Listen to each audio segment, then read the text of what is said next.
नमस्कार। हमने आप सभी के सामने स्वर की और स्वर के भेदों की, स्वर संधि और स्वर संधि के भेदों की बात की। अब इसके बाद हम व्यंजन संधि और उसके नियमों की बात करेंगे कि व्यंजन संधि में कौन कौन से नियम लागू होते हैं। व्यंजन संधि होती क्या है? तो व्यंजन का स्वर या व्यंजन के साथ मेल होने पर जो परिवर्तन होता है उसे व्यंजन संधि कहते हैं। व्यंजन का स्वर से भी हो सकता है, व्यंजन का व्यंजन से भी हो सकता है और स्वर का व्यंजन से भी हो सकता है। ये तीनों रूपों में से अगर आपको कुछ भी दिखाई देता है तो अगर परिवर्तन होता है व्यंजन का स्वर से, व्यंजन का व्यंजन से और स्वर का व्यंजन से मिलने पर जो विकार उत्पन्न होता है उसी को हम व्यंजन संधि कहते हैं। संस्कृत में इसे हल संधि भी कहते हैं। इसके उदाहरण हम देख सकते हैं। उत धन लास, यहाँ पे आप देखेंगे कि यहाँ पे क्या है, व्यंजन है और यहाँ पे क्या है, व्यंजन। तो ये इस नियम को फॉलो कर रहा है, व्यंजन का व्यंजन से मिलान हो रहा है तब विकार उत्पन्न हो रहा है। अब यहाँ पे क्या है, व्यंजन और यहाँ क्या है, स्वर। ईश में क्या है, स्वर। तो यहाँ पे व्यंजन और स्वर का मिलान हो रहा है। अब इसमें देखेंगे हम, यहाँ पे भी व्यंजन है और यहाँ पे क्या है, यहाँ स्वर है। तो यहाँ पे भी व्यंजन और स्वर का मिलान हो रहा है तो यहाँ पे भी व्यंजन संधि होगी। तो व्यंजन संधि कहाँ होती है? व्यंजन का जब स्वर से मिलान होता है, व्यंजन का जब व्यंजन से मिलान होता है या स्वर का जब व्यंजन से मिलान होता है, वहीं पर व्यंजन संधि होती है। व्यंजन संधि का नियम जो होता है, पहला नियम क्या होता है? व्यंजन संधि का पहला नियम कहता है कि प्रथम वर्ण का तृतीय वर्ण में परिवर्तन। व्यंजन संधि प्रथम वर्ण का मतलब है कि जो क से लेकर ज्ञ तक के जो वर्ण होते हैं वो क वर्ग, चा वर्ग, टा वर्ग, ता वर्ग और पांच वर्ग होते हैं। इन्हीं के अनुसार हमारे जो व्यंजन होते हैं 5 वर्ग में विभक्त होते हैं। क्या हो? हिंदी वर्णमाला में हमारे 5 वर्ग होते हैं, का वर्ग, चा वर्ग, टा वर्ग, ता वर्ग और पा वर्ग। का वर्ग की लाइन में 5 अक्षर होते हैं, चा वर्ग में भी 5 होते हैं, टा, ता और पा तीनों में ही पाँच वर्ण होते हैं। जैसे अब देखेंगे हम, यानी क, च, ट, त, पा वर्ग में से कोई भी व्यंजन आए और दूसरे शब्द का प्रथम वर्ण यानी आदि वर्ण क्या हो, स्वर हो, तीसरा या चौथा वर्ण हो या अंतस्थ वर्ण हो। अंतस्थ वर्ण किसे कहते हैं हम? तो अंतस्थ वर्ण में य, व, र और ल, ये 4 वर्ण हमारे अंतस्थ वर्ण कहलाते हैं। इनमें से कोई आ जाए या कोई स्वर आ जाए, आ से लेकर बड़े ओ तक आ जाए, तीसरा या चौथा वर्ण आ जाए और पूर्व पद का जो अंतिम वर्ण है वो का, च, ट, त, प, इनमें से कोई भी आ जाए तो उससे बनने वाला जो का के स्थान पर ग हो जाता है, च के स्थान पर जा हो जाता है, ट के स्थान पर ड हो जाता है और ता के स्थान पर द हो जाता है, पा के स्थान पर ब हो जाता है। अब हम इसका एक उदाहरण देखेंगे। उदाहरण में देखिए कि ता है सत धन भावना। शब्द क्या है? सत धन भावना। अब देखेंगे हम, बताया गया है कि ता के स्थान पर क्या हो जाता है, तो दा हो जाता है। अब हम यहाँ पे करेंगे ता के स्थान पर द और यहाँ पे ये जो बचा सब उसको हमने यहाँ पे लिख लिया और यहाँ पे हमने क्या लिख दिया, पूरा जो बाद का जो भी पद है वो जस का तस ही रहेगा, उसमें कोई परिवर्तन नहीं होगा। तो हमने लिख लिया यहाँ पे भावना। तो यहाँ पे ये जो बनने वाला शब्द है वो बनने वाला शब्द हुआ सद्भावना। तो ये शब्द हमें प्राप्त हुआ सद्भावना, मिलकर जो शब्द बना वो बना धन भावना, सद्भावना। इसी तरह से हम देखेंगे दूसरा पद हमें मिला है, दूसरा शब्द मिला है वाक धन ईशा। का हमने देखा कि का किस में परिवर्तन हो जाएगा, तो का परिवर्तन ग में हो जाएगा। का परिवर्तन हम कर देते हैं ग में। ये भी हलंत वाला है, हलंत वाला ही हम लेंगे यानी व्यंजन केवल। अब बचा यहाँ पे वा, तो हमने उसको वा को ले लिया, तो ये हो गया वाक और ये हो गया क्या, ईशा। यहाँ पे हमने ईशा पूरा का पूरा ले लिया क्योंकि बाद वाले पद में कोई भी परिवर्तन नहीं होगा, केवल प्रथम पद के अंतिम वर्ण में ही परिवर्तन होगा। अब ये जो शब्द बनने वाला है, जो ई, बड़ी ई जो है ये हमारी ग में मिल जाएगी, तो ये हो जाएगी गी। बड़ी ई है तो गी हो जाएगी और शब्द बन गया, बचा रहा सा और शब्द बन गया हमारा वागीसा। इसी तरह से हम प्रथम नियम की बात करते हैं। अब देखिए दूसरा नियम। दूसरे नियम में हम देखेंगे कि प्रथम वर्ण का पंचम वर्ण में परिवर्तन हो जाना। जो प्रथम वर्ण दिया है उसका पंचम वर्ण में परिवर्तन होना। हमें दो पद मिलते हैं, पहला पद और दूसरा पद। पहले पद का जो प्रथम वर्ण है मतलब अंतिम वर्ण जो है उस वर्ण का पंचम वर्ण में परिवर्तन हो जाना।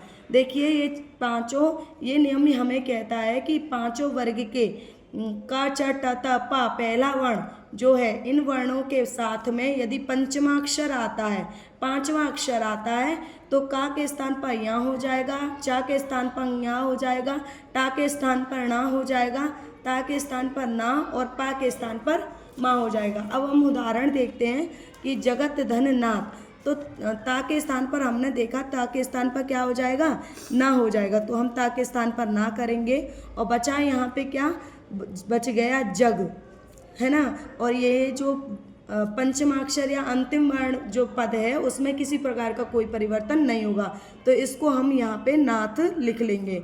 अब ये जो शब्द बना वो शब्द बना जगत धन नाथ, जगन्नाथ, अर्थात जगन्नाथ, क्योंकि ना हलंत वाला इसलिए हम इसे आधा लिखेंगे और लिख देंगे जगन्नाथ। इसी तरह से हम ये वाला शब्द देखेंगे सट धन मुख। षट धन मुख हमें मिला है तो टा के स्थान पर हमारा क्या परिवर्तन होके आएगा, यदि पंचमा अक्षर है ये, माँ हमारा पांचवा अक्षर है, तो पांचवा अक्षर आए और पूर्व पद में टा हो तो टा के स्थान पर या हो जाता है, ड़ा हो जाता है, तो टा के स्थान पर हम कर देंगे ड़ा हलंत वाला। और यहाँ पे बचा सा, और ये जो पंचमाक्षर वाला जो शब्द है पूरा जस की तस आ जाएगा, तो हम इसको जस का तस लिख लेंगे। अब इससे बनने वाला जो अणा है ये आधा है तो इसे हम आधा लिखेंगे, तो शब्द बनेगा सन्मुख। शब्द क्या बनेगा, सन्मुक्त बन जाएगा।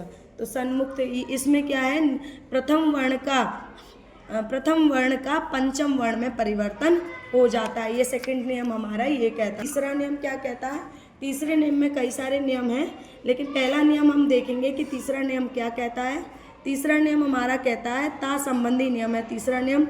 इसमें ता का चा में परिवर्तन हो जाता है, ता का चा में परिवर्तन हो जाता है। यदि हमारे पास पूर्व प्रथम पद का अंतिम वर्ण ता दिया हो और अंतिम पद का प्रथम वर्ण चा या छा हो तो उन दोनों के स्थान पर चा और छा तो जस का तस रहेंगे और ता के स्थान पर हम चा कर देंगे।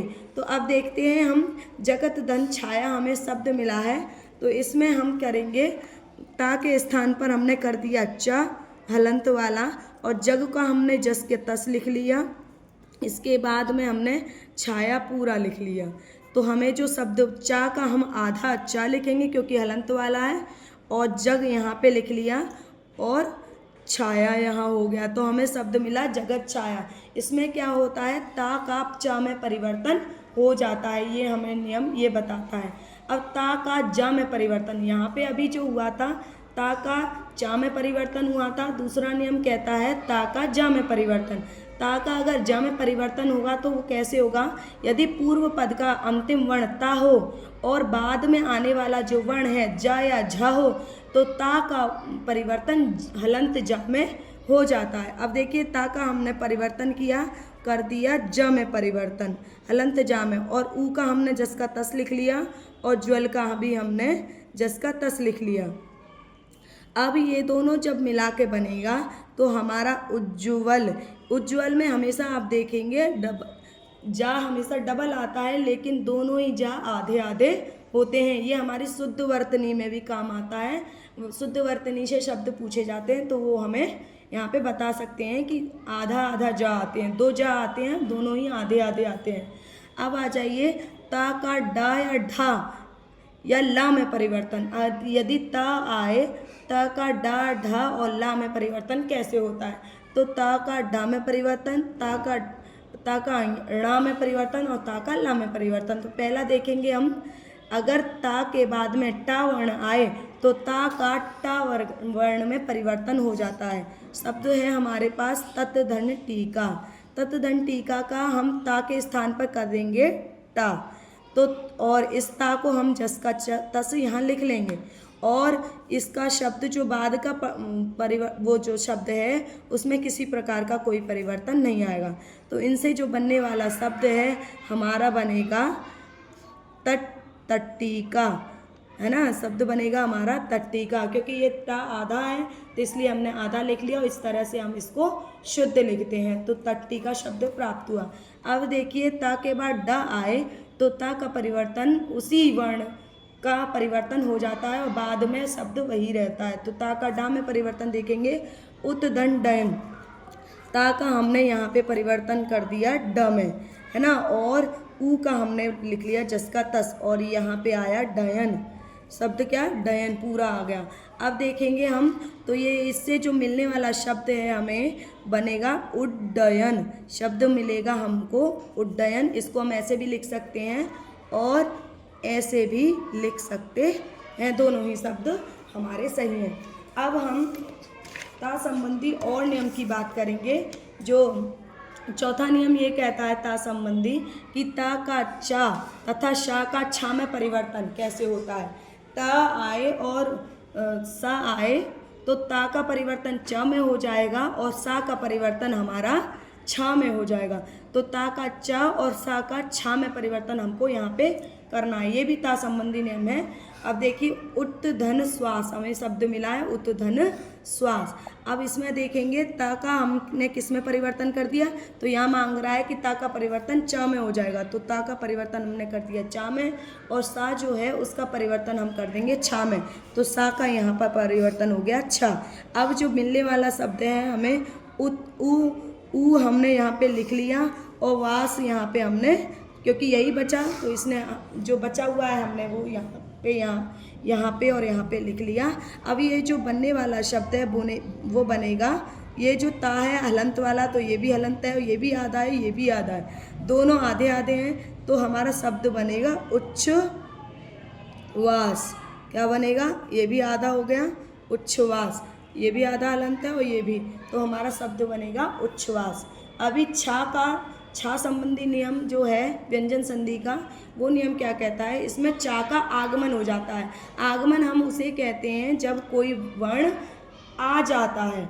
छा संबंधी नियम ये कहता है कि अ ई उ री यानी कि जो स्वर वर्ण है, जो लघु स्वर वर्ण है, ह्रस्व वर्ण है, आ ई उ री और एक दीर्घ वर्ण आ जाए और उसके बाद छा हो तो चा का आगमन हो जाता है, चा अपने आप ही आ जाता है। देखिए शब्द मिला है हमें तरु धन छाया, तो तरु धन छाया में हमने बताया था छोटा ऊ आए, तो ये यहाँ छोटा ऊ है, तो ऊ के स्थान पर ये जो शब्द बना तरु धन चा का आगमन हो गया, आधे चा का आगमन हो गया, हलंत चा का आगमन हो गया और शब्द बना छाया।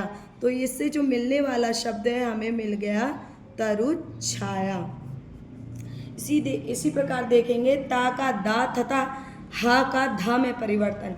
अगर हमें किसी पूर्व शब्द का अंतिम वर्ण ता दिखे और उसके बाद वाले पद में हा दिखे तो हमें ता के स्थान पर दा कर देना है, तो हमें ता के स्थान पर धा कर देना है और हा के स्थान पर धा कर देना है। अब देखिए यहाँ पे ता आ रहा है तो ता के स्थान पर हम कर देंगे द, और हा आ रहा है तो हा के स्थान पर हम कर देंगे धा। तो यहाँ पे ऊ हमने यहाँ उतार लिया और यहाँ पे हमने ये जो बचा हुआ है वो उतार लिया, तो हमारा शब्द मिला उद्धार। अब इस उद्धार शब्द को हम सही तरीके से लिखें तो लिखते हैं हम उद्धार, ऐसे भी इसको हम लिख सकते हैं। अब माँ का पंचमाक्षर में परिवर्तन, इसमें क्या होता है, माँ का परिवर्तन पंचमाक्षर में हो जाता है। देखिए माँ आए और ता वर्ग आए, पूरा वर्ग, ता वर्ग में से कोई भी वर्ण आए और पहले पद का अंतिम वर्ण माँ हो तो माँ को ना में परिवर्तन कर देते हैं। इसी तरह से यदि माँ आए और पा वर्ग आए, यानी पा का कोई भी वर्ण आए, तो पा वर्ग का कोई भी वर्ण आए तो माँ का हम माँ में कर देंगे, पंचमाक्षर में परिवर्तन कर देंगे। इसी तरह से कोई भी वर्ण आए उसी का हम पंचमाक्षर कर देंगे। अब देखिए पंचमाक्षर में परिवर्तन कर देंगे। सम धन गति शब्द हमें मिला है सम धन गति। अब माँ का जो परिवर्तन होगा तो हम कर देंगे पंचमाक्षर में परिवर्तन, तो ग में जो पंचमाक्षर होता है वो होता है संगति। ये शब्द हमारा जो बनेगा वो बनेगा माँ का परिवर्तन हम पंचमाक्षर में करेंगे, तो ग वर्ग का कौन सा पंचमाक्षर होता है, तो ये होता है सम धन गति, ये शब्द प्राप्त हुआ हमें। तो ये शब्द बन जाएगा पंचमाक्षर, ये जो है वो हम अनुस्वार में कर देंगे, शब्द बनेगा संगति या संगति, शब्द हमें प्राप्त हुआ। अब देखेंगे माँ का अनुस्वार में परिवर्तन। माँ का अनुस्वार में परिवर्तन ये कहता है कि माँ आए और अंतस्थ व्यंजन, अंतस्थ व्यंजन हमने बताए थे, अंतस्थ व्यंजन होते हैं, अंतस्थ व्यंजन हमने बताए थे, अंतस्थ व्यंजन होते हैं यर लव, यर लव जो 4 वर्ण होते हैं अंतस्थ व्यंजन संख्या में होते हैं हमारे 4, और ऊष्म व्यंजन भी संख्या में होते हैं हमारे 4। तो माँ आए और अंतिम वर्ण, अंतिम पद का प्रथम वर्ण अंतस्थ व्यंजन हो या ऊष्म व्यंजन में आते हैं हमारे तीनों स और ह, स और ह, इन दोनों में से कोई भी वर्ण आए और माँ आए तो इसके स्थान पर हम अनुस्वार में परिवर्तन कर देते हैं, माँ का हम अनुस्वार कर देते हैं। तो देखेंगे हम माँ का हमने कर दिया बिंदी, अनुस्वार कहते हैं हम बिंदी को जो लगाते हैं अंक की मात्रा में। तो बचा हमारा ये क्या बचा, सम, ये हो गया बिंदी लग गई, और बचा सार। तो ये जो मिलने वाला शब्द है हमें प्राप्त हुआ संसार, जो जुड़कर शब्द बना वो बना संसार। इसी तरह से सम धन योग, तो माँ का हम अनुस्वार कर देंगे और ये जो सा है उसको हमने ले लिया और इसका योग हमने लिख दिया, तो शब्द बन गया संयोग। इसी तरह से एक और नियम है संधि, व्यंजन संधि का, फिर हम इस संधि को समाप्त करेंगे। आगे की कक्षाओं में आपको विसर्ग संधि पढ़ाएंगे। सा का स में परिवर्तन, जो दंत सा है उसका मूर्धन्य सा में परिवर्तन कैसे होता है व्यंजन संधि में। यदि अ या आ को छोड़कर कोई भी स्वर आए, यानी अ या आ स्वर नहीं आना चाहिए, इसके अलावा कोई भी स्वर ई, उ, री, ए, ऐ, ओ, औ, इनमें से कोई भी स्वर आए और उसके बाद दंत सा आता है, तो उन दोनों के स्थान पर तो जो सा होता है दंत वाला सा, वो मूर्धन्य सा में परिवर्तन हो जाता है। दंत सा का हम मूर्धन्य सा कर देंगे। देखिए जैसे कि ई आई है, यहाँ पे मैंने बताया था आ या आ को छोड़कर कोई अन्य या भिन्न स्वर आए, तो यहाँ पे ई आई है, ई का परिवर्तन हम ई के स्थान पर, और यहाँ पे आया है सा।